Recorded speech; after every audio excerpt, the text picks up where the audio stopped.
Mi nombre es Camila Sierra, oficial local del Comité Permanente de Salud y Derechos Sexuales y Reproductivos, incluyendo el VIH y el SIDA, ESCORA, de la Asociación de Estudiantes de Medicina de la Universidad Dr. José Matías Delgado, ASESMED, El Salvador.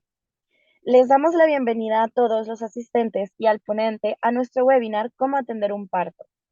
Se les recuerda que para ser acreedores del certificado deben llenar el pase de lista que será difundido por el chat de Zoom y se cerrará a medianoche. Si llegasen a tomar fotos durante la actividad, les pedimos que por favor nos etiqueten en Instagram como @escora.elsalvador. Durante la ponencia se les pedirá que mantengan los micrófonos y sus cámaras apagadas. Agradecemos la participación de nuestro ponente, el doctor José Ángel Portillo Enríquez. El doctor es graduado de la Universidad de El Salvador como doctor en medicina, graduado como ginecobstetra en el Hospital Nacional San Rafael, con un máster en salud pública en la Universidad José Simeón Cañas. Es consultor nacional para proyectos de salud materna, consultor internacional para la Unidad de Proyectos de Naciones Unidas, UNOPS, para Latinoamérica y el Caribe, y es docente y coordinador de la materia de ginecobstetricia en la Universidad Dr. José Matías Delgado. Sin más preámbulo, tiene la palabra doctor.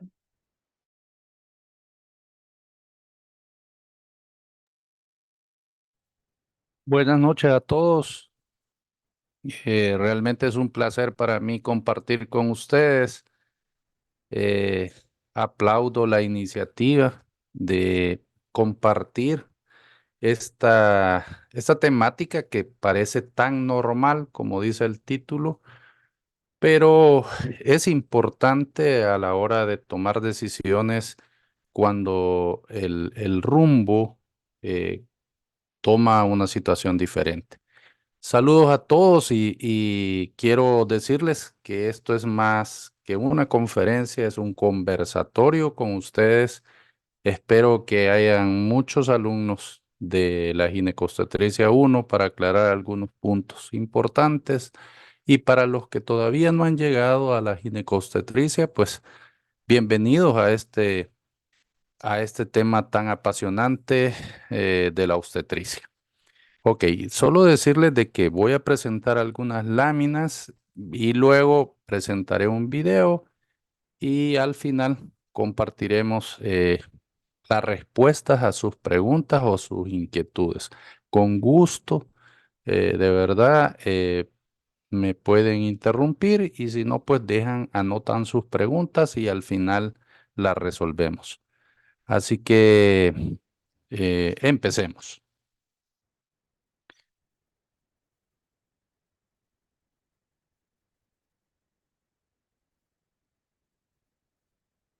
Ok. Vamos a empezar desde la definición, vamos a hablar un poquito de fisiología y luego vamos a entrar a la parte medular, que son los diferentes periodos del parto, movimientos cardinales del parto y al final vamos a cerrar, como les mencioné, con un video ilustrativo de todo lo que hemos hablado. Ok, labor de parto no es más que un proceso fisiológico que se produce por la secuencia de contracciones uterinas efectivas e involuntarias que provocan dilatación y borramiento del cuello uterino.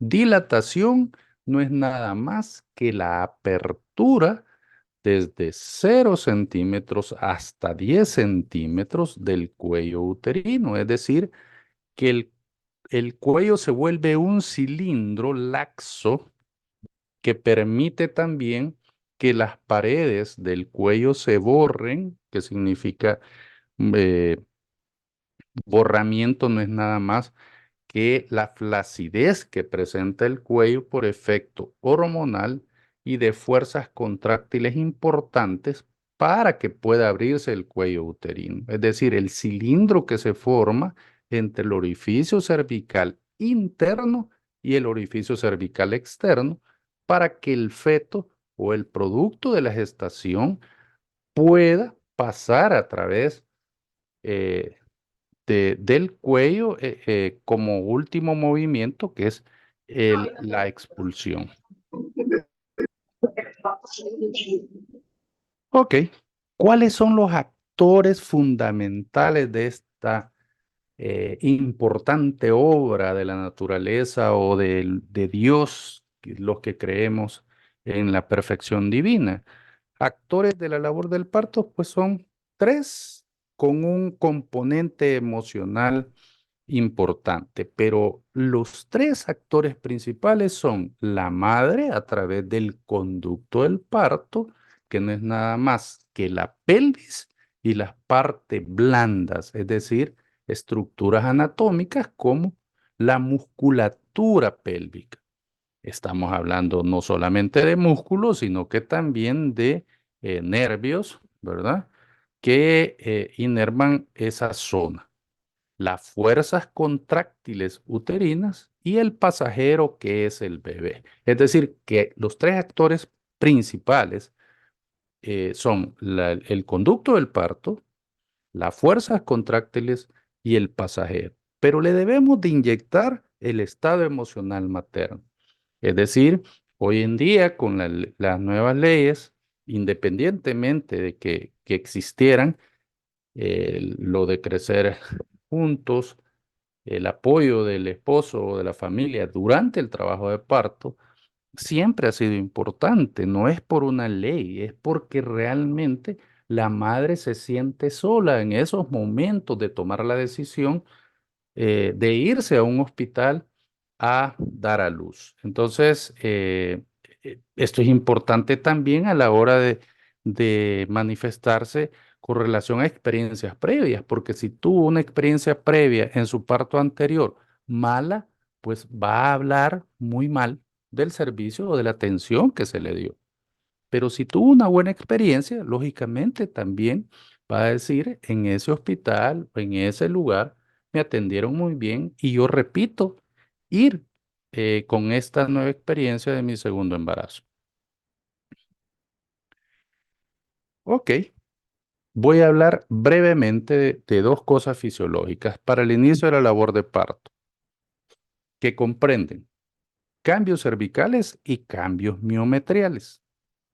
Mis alumnos de Gineco 1 saben a lo que me estoy refiriendo en este momento, pero solo voy a hacer un breve repaso. Cambios cervicales, importante el aumento de la vascularidad y una hipertrofia glandular y estromal. Y lo que sucede justamente es que hay cambios en la composición de la matriz extracelular y disminución de los enlaces de las fibras de colágeno. Por cierto, con los cambios miometriales, quiero aclararles, esta era pregunta de examen, aumento de los receptores miometriales para la oxitocina, prostaglandina y conexina 43, pero no conexina 53. Pregunta de falso y verdadero. Listo solo en el hecho de haber leído muy bien esa pregunta. También hay un aumento de las proteínas de las uniones intercelulares y por último, y lo más importante que se da con el borramiento y la dilatación, es la formación del segmento uterino inferior. ¿Qué significa esto? El famoso cilindro de que yo hablé al inicio. Es decir, el adelgazamiento implica aumento de la dilatación y borramiento, es decir, adelgazamiento del cuello. Eso es la formación del segmento uterino inferior. Eh, Esto es importante porque esto forma un tejido laxo, ¿verdad? Pierde su capa muscular para permitir el paso del producto.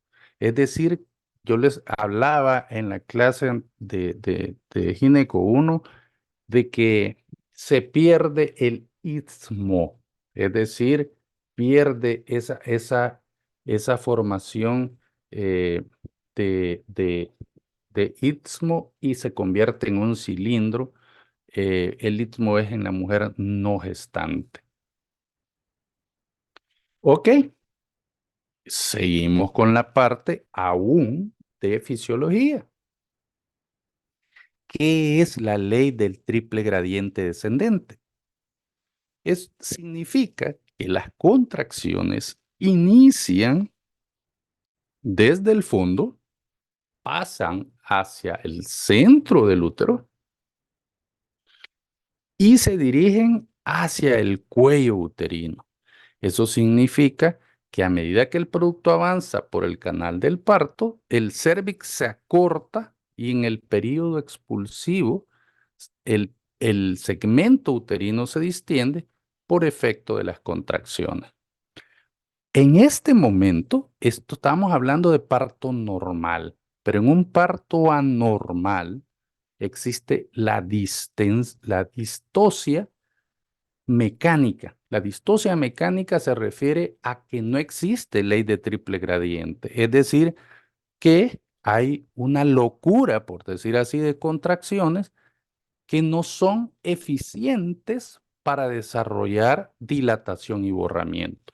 Pero eso, el evaluador del trabajo de parto lo tiene que determinar y detectar a través de un trazo o a través simple y sencillamente de palpar las contracciones uterinas y verificar a través de dilatación de un tacto vaginal si esas contracciones uterinas son lo suficientemente fuertes para ir abriendo y convertir el cuello uterino en un tejido laxo. Pero como en este momento se trata de todo lo normal, entonces debe de ser así. Fondo, centro y cuello es la ley de triple gradiente descendente. Ok, ¿qué provoca el dolor en el trabajo de parto? Pues esa distensión de la que estamos hablando, ese borramiento y esa dilatación, para que haya progreso en el trabajo de parto, existe un músculo importantísimo que hace que en la cavidad pélvica genere un dolor a través de todo lo que son las ramas del nervio pudendo. Y es el músculo elevador del ano, que está compuesto por tres ramas: el pubococcigio, el iliococcigio y el isquiococcigio. Estas fibras y toda la musculatura de la cavidad pélvica, pues lógicamente al provocar una distensión por toda la fisiología del parto, provoca dolor en la zona que se irradia, es un dolor lumbopélvico. Y les mencionaba de que hoy en día es necesario hacer un manejo del dolor. Lastimosamente, en nuestros medios, en la parte nacional, no se puede hacer, por ejemplo, lo que es el bloqueo del dolor a través que nuestros colegas anestesiólogos coloquen una anestesia epidural para disminuir el dolor y tener un parto sin dolor. Pero lo ideal es eso, que la madre no sufra, ¿verdad? Con la parte de el dolor lumbopélvico. ¿A los cuántos centímetros deberíamos de llamar al anestesiólogo? Yo les mencionaba desde que inicia la fase activa del trabajo de parto, arriba de los 4 centímetros, entre 4 y 5 centímetros, pero no más de 8 centímetros, porque ya vamos a entrar casi en la fase de aceleración y luego la fase de desaceleración. Entonces ya de nada nos va a servir a esa altura porque la gestante ya aguantó todo el trabajo de parto. O sea, deberíamos de ser justo en el inicio de la fase activa, hacer el manejo del dolor a través de una epidural. Ok, rápidamente, 3 fases del trabajo de parto. La primera, la etapa de borramiento y dilatación cervical. Esta va desde el inicio de las contracciones, es decir, nada borrado, nada dilatado, hasta total borrado, total dilatado, es decir, de 0 a 10 centímetros. Este puede ser tan súbito o precedido por liberación de moco sanguinolento, que es el moco cervical, tapón mucoso. ¿Y el tapón mucoso de dónde se produce? Pues es el moco que se almacena entre el orificio cervical interno y el orificio cervical externo, porque en la mujer no gestante el cuello es largo y es precisamente en ese lugar es donde se almacena el moco cervical. Al inicio del trabajo de parto empieza la liberación del tapón mucoso. Por eso es que en la historia clínica de la presente enfermedad deberíamos de preguntar, señora, ¿usted ha expulsado moco con sangre? Sí, sí, fíjese que moco expulsado, un poquito teñido con sangre, porque es diferente que le digan estoy sangrando. Para decir estoy sangrando debo de pensar en alguna patología del primero o del segundo trimestre, o del tercer trimestre en el caso que ya sea un embarazo de término, podríamos estar pensando en una placenta previa, un abrupto de placenta. Pero hay que ser específico y preguntarle con palabras que nos entiendan que si es moco con sangre. Entonces ella va a decir, sí, he expulsado moco con sangre. ¿Cuánto es el promedio de esta etapa que se llama borramiento de dilatación? Pues el tiempo promedio en una nulípara es de 8 a 12 horas y en la multípara se acorta porque ya es un útero, por decir así, probado, es decir, que ya pasó un bebé previamente. Y entonces por eso todos los tiempos se acortan en una multípara. Es alrededor entre 6 y 8 horas. La segunda etapa justamente inicia desde total dilatado, total borrado, hasta el nacimiento del bebé. ¿Ya? Duración desde minutos hasta 2 horas, dependiendo de factores maternos y fetales. Es decir, la segunda etapa es desde que terminó en 10 centímetros hasta el nacimiento del bebé. Y la tercera etapa es desde el nacimiento del bebé hasta el alumbramiento de la placenta. Escuchen esto, la placenta no nace, la placenta alumbra y es justamente aquí dice nacimiento, pero debe de decir alumbramiento, por eso es etapa de alumbramiento. Hoy en día se conoce una cuarta etapa que va desde el alumbramiento hasta las primeras 24 horas posparto, que es un periodo sumamente crítico para vigilar el sangramiento o una hemorragia posparto. Vigilar que el útero se mantenga con un tono importante, que esté contraído, que no esté flácido, porque es un útero que va a estar eh, en un proceso de involución, es decir, que va a regresar a su tamaño normal. Justamente por eso, las primeras 6 semanas postpartos recupera su tamaño normal a un útero no gestante. Pero las primeras 24 horas son críticas porque va a depender cómo va a ser la regresión en cuanto a sangramiento, en cuanto a la hemoglobina de la mujer. Y es importante vigilar eso, porque esas 24 horas son necesarias para determinar que ha habido todo un proceso de parto sin anormalidades.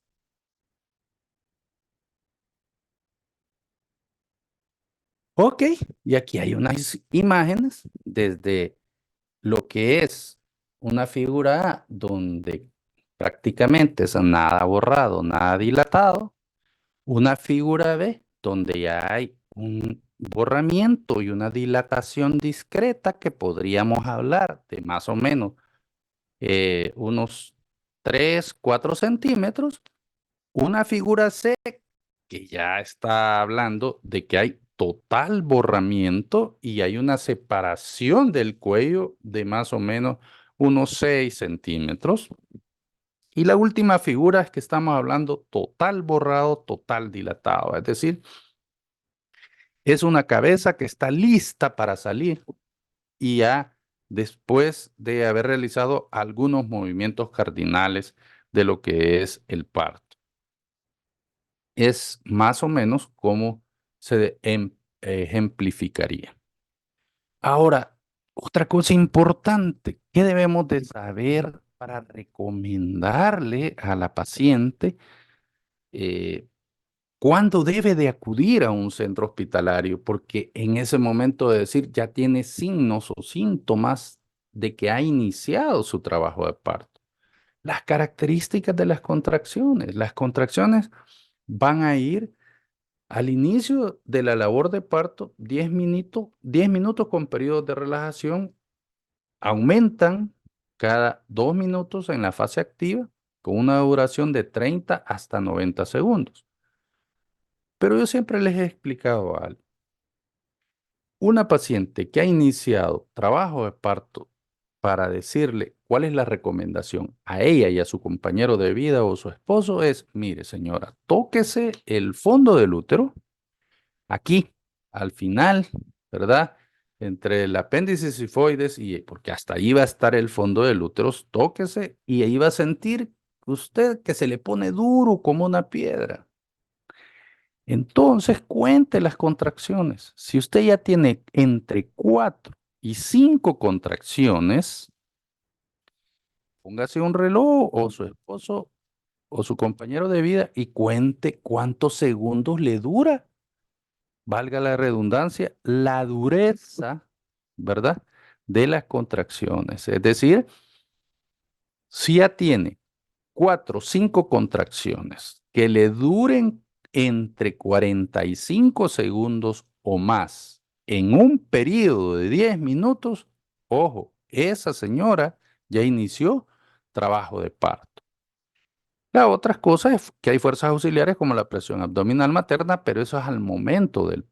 Pero recomendación es entre 4 a 5 contracciones que le duren de 45 segundos o más en un periodo de 10 minutos. Con esas características, les aseguro que esa paciente ya expulsó el moco o el tapón con sangre. Significa que ya empezó a abrirse el orificio cervical externo y lógicamente el interno ya se abrió porque ya salió moco. Entonces, es importante determinar esa situación para poder explicarle a la paciente y que llegue en el momento justo y que no nos llenemos de pacientes en el área de labor de parto y en el área de emergencia con pacientes que a lo mejor, si no les hemos explicado, llegan y no tienen nada borrado, nada dilatado. Y es porque el dolor, el plexo, todo lo que son las fuerzas contráctiles no es soportable para ella, pero no les hemos explicado porque no, ya no aguanto, pero ni tan siquiera ha expulsado moco con sangre. Eso es importantísimo en el control prenatal. O cada paciente que veamos en la emergencia, explicarles esa situación clara y precisa de cuándo acudir. Otra cosa de cuándo acudir es, fíjese que boté agua. Entonces lo primero que hay que sospechar es que no sea que haya roto la bolsa de líquido amniótico que la gente dice la fuente, ¿verdad? Entonces, preguntas claves. Señora, ¿cómo es el líquido que botó? ¿Qué color es? No, fíjese que es un líquido claro. ¿Y tenía olor a lejía? Sí, tenía olor a lejía. Y usted la ve, la ve antes cuando ya la va a examinar ve que tiene grumos blancos en sus genitales, es 100% o solo le está haciendo las maniobras de Leopold y sale líquido. clarísimo que es líquido amniótico. Sin embargo, puede haber un flujo vaginal que nos pueda confundir. Recuérdense que en la gestación hay un hongo que se apodera por el cambio del pH vaginal, que se llama Candida albicans, ¿verdad? O la monilia, que es muy frecuente en el embarazo. Y entonces, eso también hay que descartarlo. Cuando no estemos seguros que es líquido amniótico, en esos casos hay que ingresarla, tomarles un ultrasonido, tomar el test de Ferns, que no es nada más que con un hisopo y un espéculo, rechazar la presentación y del canal exocervical tomar una muestra en una laminilla y vamos a ir a buscar al laboratorio lo que son helechos, a ver si efectivamente hay líquido amniótico. Si nos reportan que todo está normal y también el conteo de las ventanas en ultrasonografía nos dice que el líquido amniótico no está disminuido, todo significa que una falsa alarma y gracias a Dios por ella, porque no hubo rotura de membrana, principalmente en los casos cuando es un embarazo todavía prematuro, ¿verdad? Ok, entonces, eh, quiero ver, aquí hay una pregunta. Ah, no, es un aviso de Camila. Muy bien,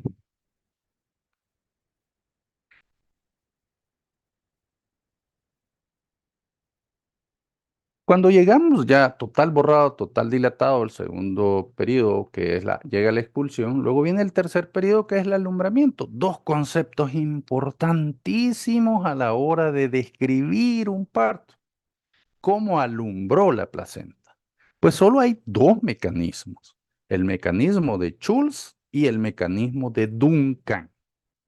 El mecanismo de Schultz es cuando a la hora de alumbrar se desprende centralmente, formando un hematoma retroplacentario que ocasiona su expulsión por la cara fetal. Este mecanismo es el más frecuente. Pregunta de examen para todos. La placenta, el desprendimiento o alumbramiento de la placenta más frecuente en un parto normal es el mecanismo tipo Schultz, es decir, cuando se desprende la cara fetal, ¿verdad? ¿Cuál es la cara fetal? Es la cara lisa, no del lado donde está el cordón umbilical, sino que es justamente del lado que es el lado fetal. El mecanismo Duncan es al contrario, se efectúa por el borde inferior de la placenta y se realiza por la cara materna. Aquí la localización de la placenta se encuentra en el segmento inferior. Esto es mucho menos frecuente. Es decir, que si ustedes en un turno verifican y sacan una estadística de 10 partos, les aseguro que 7 son con un alumbramiento de mecanismo Schultz, 3 por mecanismo Duncan. Esa es como la descripción estadística en cuanto a lo más frecuente de alumbramiento placentario. ¿Cuánto dura el alumbramiento? No debe de pasar de 30 minutos. Si después de 30 minutos, pues mejor deben de llamar a la persona más experta de apoyo porque podemos estar pensando ya en un problema de acretismo placentario, es decir, una placenta que no se desprendió y si no se desprendió es porque está insertada en las paredes del útero o más allá. Pero como la temática es no parto normal, no vamos a entrar en detalle de eso. Ok, quiero cerrar con un resumen que justamente es la curva de dilatación cervical. Esto si lo vemos en la práctica de todo lo que he hablado, estamos hablando la curva, la línea horizontal, ¿verdad? Eh, es el tiempo en horas y la vertical es la dilatación. Si podemos ver la fase de latencia, es más o menos entre 8, entre 8 y 9 horas. Y luego viene la fase activa, que tiene tres etapas. La fase de aceleración, la fase de máxima pendiente y la fase de desaceleración. Ahí termina justo el total borrado, el total dilatado. Después de eso empieza la segunda etapa o el segundo periodo que inicia ya con la expulsión del feto. Entonces, en conclusión, la fase latente es la más larga, la fase activa, si lo sumamos, anda entre 2 a 4 horas, dependiendo si es nulípara o multípara. Y luego viene el segundo periodo. Así que este es como el resumen de todo, de todo, de todo lo que hemos hablado en la parte de fisiología del trabajo de parto y en la dinámica uterina de contracciones y ver dilatación, borramiento, expulsión y alumbramiento. Ok, quiero cerrar antes de empezar con el video que nos ilustra mejor de hablar de los 7 mecanismos del trabajo de parto. El encajamiento, que no es nada más que el feto ha llegado a incrustarse, por decir así, en la entrada de la pelvis. Desde la entrada de la pelvis hacia el canal del parto hay un leve descenso, ¿verdad? Luego existe el tercer movimiento, que es la flexión. Y la flexión no es nada más que el feto toma o acomoda su rostro de tal forma que el mentón lo lleva hacia su pecho para disminuir los diámetros de la cabeza fetal y poder entrar a la cavidad pélvica. Ahí ya llevamos 3. Una vez descendido el producto, siempre en flexión, el feto hace una rotación interna, es decir, cambia su cuerpo para que el hombro anterior gire sobre el canal de parto. Luego hace un quinto movimiento o mecanismo que es la extensión. ¿Qué es la extensión? Separa el mentón del pecho hacia arriba porque ya salió del diámetro biespinoso de la pelvis y ya se siente más cómodo, por decir así. Después de la extensión, rota hacia al hombro posterior para poder llegar al final del proceso, que es la expulsión. Pero esto no es, estos 7 movimientos cardinales no son movimientos que esperan una cantidad de minutos. Esta es una cuestión de segundos. Todo es tan rápido porque la naturaleza es tan sabia, Dios es tan perfecto que hace esos movimientos tan importantes. Si le damos vuelta a todo y no fuera normal, significa que hay procesos patológicos que impiden que el feto no haga esos 7 movimientos. Uno, que la pelvis no sea una pelvis ginecoide, sino que sea una pelvis antropoide o androide, que es la pelvis que tenemos los hombres, o platipeloide, donde las espinas isquiáticas no tienen una separación adecuada. Eso por el lado materno. Pero por el lado fetal puede ser que estemos ante un caso de una madre diabética que el producto es demasiado grande para su pelvis. Son productos que pesan arriba de 4 kilos. Entonces, aunque sea una pelvis probada, puede ser que se trabe, que no pase. o que nos haga al final una distocia de hombros. ¿Qué significa esto? Que sale la cabeza y son de esos bebés así enormes, con unas mejillas grandes. Y desde que lo vemos, o sea, es como que fuese un bebé de 4 meses, pero con una edad gestacional, que estamos hablando de un recién nacido. Son esos bebés que se traban, por decir así, al final de la expulsión. Entonces, todas esas cosas es necesario evaluarlas desde antes, ¿verdad? Del trabajo de parto, con una altura uterina, con una historia clínica de si es diabética o no es diabética, que si en el anterior parto tuvo las mismas dificultades, si el peso fetal del anterior bebé también era similar a esta. Significa que en el control prenatal del embarazo actual también nos tuvieron que haber dicho por ultrasonografía cuánto es el peso fetal estimado.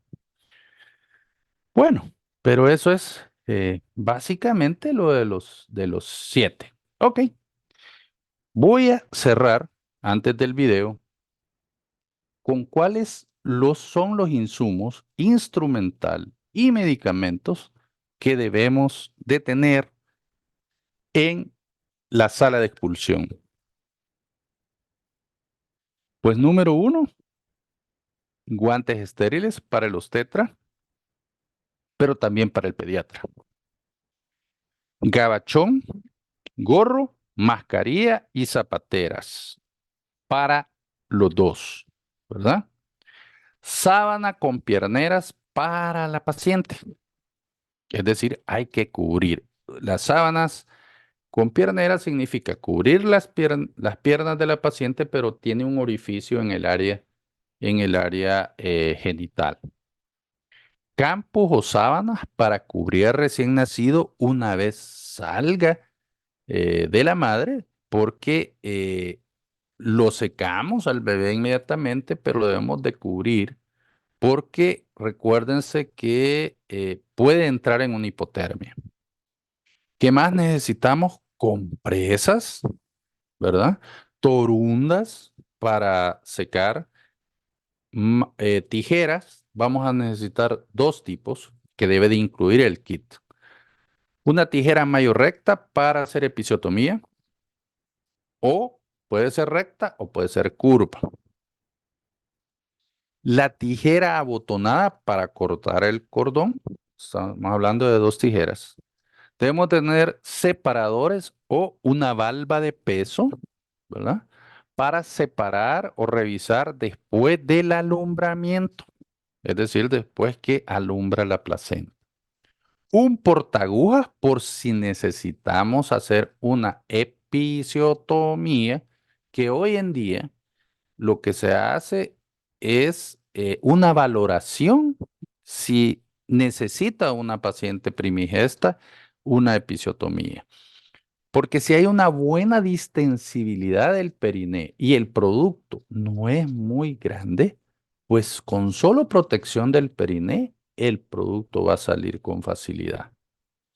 Entonces, pero tiene que haber en el kit un portaaguja para suturar, ¿verdad? O hacer la episiotorrafia. Pinzas con o sin garras, precisamente para eso.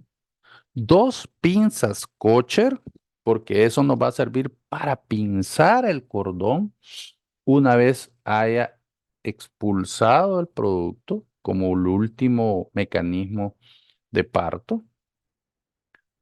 Dos pinzas de anillo. Las pinzas de anillo básicamente son por cualquier retención o alguna membrana que quede. Entonces, no es que siempre las vamos a usar. Clan umbilical, que es justamente el clic o clan que se le pone al cordón. Aspirador de secreciones, que puede ser el famoso, el manual. Antes había uno con succión, ¿verdad? Medicamentos, anestésico local, y que yo le pondría una nota grande, justamente para el periodo del alumbramiento, es para el manejo activo de la tercera etapa del parto, la 10 unidades de oxitocina vía intramuscular y para eso también necesitamos jeringa, como para poder hacer una episiotomía, jeringa y dos agujas. Una para extraer el anestésico y la otra para colocárselo a la paciente. Hilos de sutura, ¿verdad? Que de preferencia debe de ser un hilo absorbible para no retirar puntos. Es decir, hilos de sutura tipo crómico 2 ceros. Pero así como hicimos la episiotomía, así debemos de suturar la episiotorrafia. Y hablamos de 7 estructuras que se cortan en una episiotomía. Piel perineal, mucosa vaginal, músculo bulbo cavernoso, el isquio cavernoso, dos transversos perineales, el perineal superficial y el profundo, y algunas veces fibras del elevador del ano. Ojo para mis alumnos, perdieron esa pregunta porque al final yo les decía de falso y verdadero y todas las fibras del elevador del ano pusieron verdadero. No es eso. Siempre insistí y algunas veces algunas fibras del elevador del ano, pero no todas porque si no, si fuese así, ¿qué es? Un desgarro grado 4. Entonces, ¿cómo es de importante de tener claro los términos, los conceptos y el conocimiento con relación a las estructuras que se cortan en una episiotomía? Ok, eh, quisiera cerrar con un video para poder al final hacer esta interrelación de preguntas y respuestas. Déjenme ver si carga el video en este momento. Sí. Durante un parto vaginal, la primera etapa del trabajo de parto dura de 12 a 19 horas y se inicia cuando su bebé se mueve hacia su pelvis y se coloca ahí. Como respuesta, el cuello uterino se empieza a borrar o volverse más delgado y dilatar o ensanchar. Durante este proceso, usted puede sentir contracciones fuertes y regulares que ocurren cada 5 a 20 minutos, además de dolor lumbar y cólicos que no desaparecen. Es posible que vea un flujo mucoso amarronado o rojizo, el cual puede ser el tapón mucoso que se desprende de la abertura de su cuello uterino. Su saco amniótico puede romperse, el cual puede ser un abundante chorro de agua o un goteo continuo. Si experimenta alguno de estos síntomas, comuníquese con su médico o partera para saber si debe ir al hospital. Al comienzo de la segunda etapa del parto, que puede durar de unos minutos a 3 horas, el cuello uterino se dilata por completo hasta los 10 centímetros y la cabeza de su bebé se ha movido más allá de la abertura cervical hacia su canal de parto. Durante esta etapa, usted comenzará a empujar a su bebé hacia afuera. Puede que empuje instintivamente cuando sienta la necesidad, o puede que necesite que su médico, partera o enfermera de trabajo de parto le indique cuándo empujar y cuándo descansar. En un parto normal, la cabeza de su bebé girará y se posicionará mirando a su espalda. Durante el trabajo de parto, su útero se divide en un segmento activo que se contrae, empujando al bebé hacia abajo, y un segmento pasivo flexible que se mantiene relajado, estirándose para dar más espacio para que pase su bebé. En algunos casos, cuando la parte superior de la cabeza de su bebé aparece o se asoma, su médico puede hacer un pequeño corte, llamado episiotomía, para agrandar la abertura vaginal. Luego, usted continuará empujando a su bebé hacia afuera. Puesto que la cabeza de su bebé pasa a través del canal de parto, esta toma una forma alargada. Una cabeza alargada se solucionará por sí sola dentro de unos días, ya que los huesos del cráneo regresan a su lugar. Después de que la cabeza de su bebé sale por el canal de parto, su cabeza y hombros girarán para ayudar a que pasen por el canal de parto. Los hombros de su bebé pasan uno después del otro a fin de pasar por su pelvis. Una vez que salen los hombros, el resto de su bebé sale fácilmente. Después del nacimiento de su bebé, se le cortará su cordón umbilical. En la tercera etapa del trabajo de parto, la cual puede durar de 5 a 30 minutos, unas suaves contracciones ayudarán a empujar la placenta fuera del útero. Durante esta etapa, es posible que usted y su bebé empiecen a crear lazos afectivos mediante el contacto piel con piel y el amamantamiento.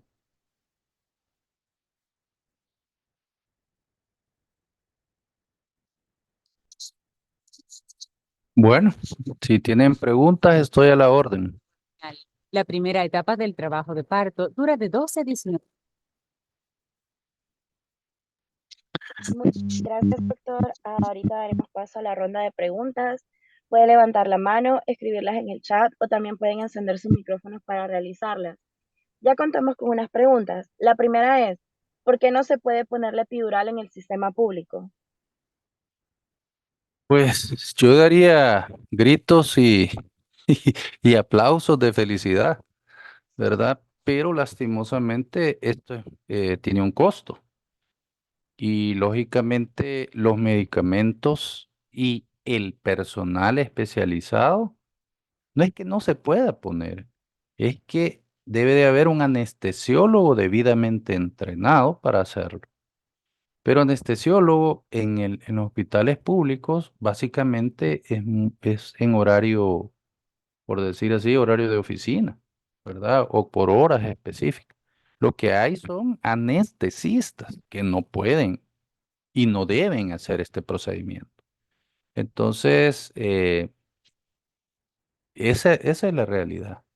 Pues que no hay 24 horas anestesiólogo y eso implica también tener a la par del obstetra, llevar también un control, así como cuando se duerme una paciente en sala de operación.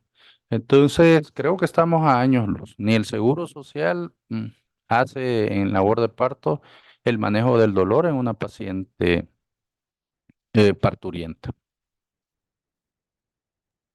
Ok, gracias, doctor. La siguiente pregunta es, ¿puede repetir la diferencia entre encajamiento y descenso? Ok. eh, lo que pasa que en clase hablé de que para mí descenso era primero y encajamiento después, pero la literatura hace énfasis al encajamiento cuando la cabeza fetal ya está atrapada dentro de la pelvis.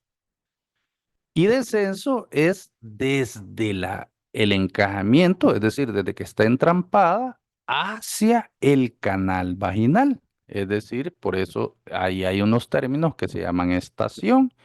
Y la estación, cuando está flotante, puede venir, o sea que el bebé todavía no encajado, puede ser +3, +2, perdón, puede ser -3, -2, -1, y cuando está encajado está a 0, es decir, que la cabeza está a nivel de las espinas isquiáticas.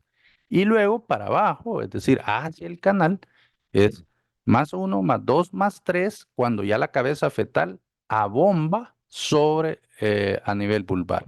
Entonces, justamente el encajamiento es el entrampamiento de la cabeza fetal y el descenso es el, el, eh, el movimiento que va haciendo descender la cabeza fetal hasta el introito vaginal. Ok, muchas gracias. La siguiente pregunta es, cuando un bebé se encuentra en peligro, ¿el problema involucraría la vida de la mamá?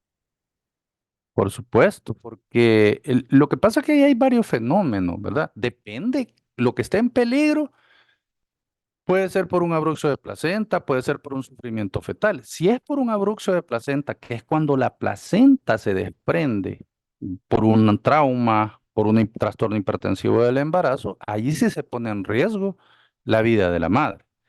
Pero un bebé puede estar en peligro por un sufrimiento fetal, no por abrupcio, sino que puede ser por una mala oxigenación, que es un embarazo prolongado, porque es una placenta con calcificaciones. Entonces, en ese momento no es tanto el peligro de la madre, sino que más del bebé. Es decir, cada caso hay que individualizarlo para poder decir con certeza si va a tener eh, complicaciones o implicaciones para la madre también. Ok. La siguiente pregunta es, para una paciente embarazada con diabetes, ¿Considera usted que el parto debe ser por cesárea para tener un mejor control del bebé y la madre? No, no. Ahí hay que evaluarlo, ¿verdad? En un control prenatal con una paciente diabética, pues esto es multidisciplinario. Aunque el obstetra puede manejar adecuadamente, yo siempre em, soy de la opinión que debe ser una cuestión multidisciplinaria. Es decir, que también la debe de ver la nutricionista o nutricionista y también siempre es importante la colaboración del endocrinólogo. Eh, entonces, no podemos asegurar que esta paciente decirle en el control prenatal usted va a hacer su parto vía cesárea. Solo que tenga diabetes más otra complicación obstétrica, como lo que ya mencioné, que es una desproporción cefalopélvica por un producto macrosómico, pero eso lo tenemos que determinar hasta el final del embarazo con un ultrasonido calculando el peso fetal estimado. No necesariamente podemos catalogar de entrada por ser diabética que va a terminar en cesárea, solamente que haya una complicación adicional. La siguiente pregunta es, ¿en qué casos es necesaria una cesárea? Sí. Bueno, cesáreas, hay indicaciones precisas, indicaciones absolutas e indicaciones relativas. Indicación absoluta puede ser un embarazo múltiple, es decir, un embarazo gemelar, que los fetos estén no cefálicos, es decir, un producto puede estar cefálico, pero el otro puede estar transverso o eh, podálico. Esa paciente es candidata a cesárea. Una cesárea previa, es decir, toda cesárea anterior, lo recomendado es hacer una cesárea nueva, aunque hoy en día también hay estudios de dar parto vaginal a cesárea anterior, pero en nuestro medio lo ideal es hacer en cesárea anterior otra cesárea. Otra es un abruzo de placenta, es indicación de cesárea. Otra indicación es placenta previa total y placenta previa parcial, es decir, total la que cubre totalmente el orificio cervical interno y parcial la que cubre el 50% del orificio cervical interno. Presentaciones anormales, es decir, situación transversa, presentación de frente o presentación podálica, también es indicación de cesárea. Sufrimiento fetal agudo, que hoy en día se le conoce como estado fetal agudo no alentador, es decir, que el bebé entra en hipoxia y eso lo podemos determinar a través de un NST o a través de un perfil biofísico más. Un NST